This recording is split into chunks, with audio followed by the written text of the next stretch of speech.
My brother left my toddler stepsister alone at the house for 3 straight days while he partied in Vegas. And then he faked a terrifying medical emergency to force me to cancel my honeymoon, so I would rush back and babysit her. When I pressed charges, he brought in his lawyer brother to convince the court I was some unstable kidnapper who stole his child. So after that, I wrecked his life in every way I could think of at the time. The police officer didn't look at me when he said it. He looked at her, my toddler stepsister, curled into my chest, clutching the sleeve of my jacket like it was the only solid thing left in her world. "Sir," he repeated, calm but firm, "her father is accusing you of kidnapping." Kidnapping. The word hung in the air, heavy and wrong. 3 days earlier, I'd found her alone in that house. No lights, no food except stale crackers crushed into the carpet. Her diaper sagging, her tiny voice hoarse from crying. My brother was supposed to be there. Instead, his social media was filled with flashing lights, champagne bottles and blurry smiles in Las Vegas. And now he was standing across the room, freshly shaved, wearing a pressed shirt and a performance of concern. He didn't look at her, he looked at me. And in his eyes there was no guilt, only calculation. That's when I realized this wasn't panic. It was strategy. I had always been the responsible one. The quiet hinge holding doors together, no one noticed, were falling off. My brother Daniel was louder, older by 8 years, and gifted with the kind of charm that made people forgive him before he even asked. He learned early that consequences could be delayed if you smiled long enough. Our parents called him free-spirited. What they meant was that he never stayed to clean up what he broke. I did that part. I paid bills he forgot, picked up apologies he never made, and carried silence like it was part of my job description. When he married young and had a child, everyone assumed it would change him. It didn't. It only gave him someone smaller to disappoint. And when he called me from Vegas, voice trembling with fake panic, saying he was in the hospital and she had no one, I didn't hesitate. I never hesitated for him. That had always been my weakness. People saw me as dependable, which meant invisible, easy to blame, easy to replace, easy to doubt. He knew that than anyone, and he counted on it every time he decided I would carry what he abandoned. He didn't thank me when he came back.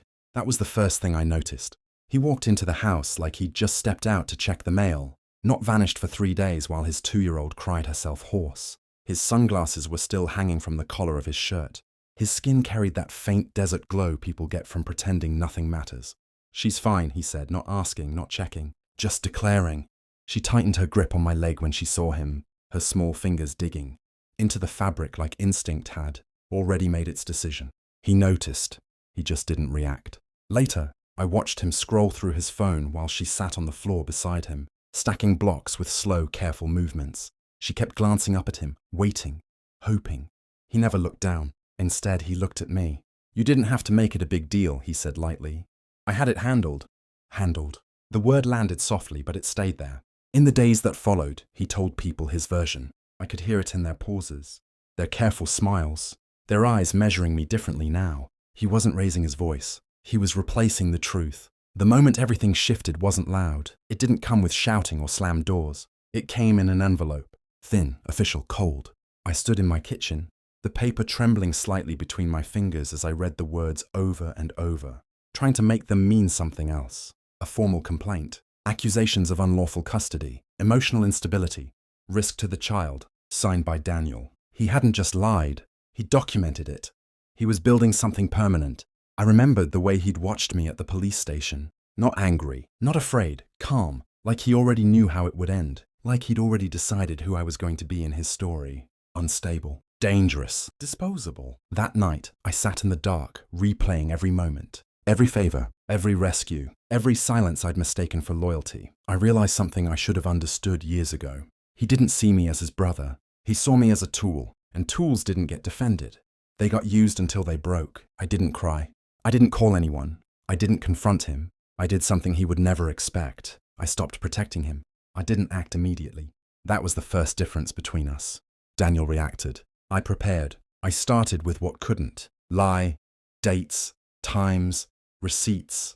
I requested copies of his travel records, the ones he'd never bothered to hide. His public photos already told half the story, time-stamped. Smiles under neon lights while his daughter sat alone in a dark house hundreds of miles away. I gathered the quieter details too. Text messages, voicemails. The hospital he claimed to be in had no record of him. His emergency had been theater. I didn't hack anything. I didn't break rules. I stayed inside the lines because truth, when documented correctly, didn't need force. I also stopped speaking for him. When relatives asked questions, I answered simply. When authorities called, I provided exactly what they requested. Nothing more, nothing less. Calm, consistent, precise. I let him keep talking. He was good at talking. But people who lied carelessly always forgot one thing. Lies multiplied faster than they could manage. And eventually, they contradicted themselves. I wasn't trying to destroy him. I was creating space. Space for reality to arrive without interruption. And when it did, I would already be standing somewhere he couldn't reach. It happened on a Tuesday morning, quietly enough that most people wouldn't have noticed. Daniel called me first. His voice was different. Not panicked, not angry, thin. They contacted my employer, he said. I didn't respond right away. I could hear him breathing, waiting for me to rescue him from something he'd built himself. His company had a reputation to protect. Allegations involving neglect, falsified reports, and an active custody investigation weren't the kind of risks they tolerated. He'd always been careless with boundaries, confident that charm could substitute for accountability. This time, charm had paperwork to compete with. Then came the second call. His lawyer brother, polite, controlled. He asked if there was any way to resolve this privately. I looked across the room at my stepsister, asleep on the couch, her small chest rising and falling in steady, peaceful rhythm. No, I said calmly. After that, I stopped hearing from them. Instead, I heard from others, social workers, investigators, people whose job wasn't to believe stories, but to verify them. Daniel wasn't arrested. It was quieter than that. He was exposed.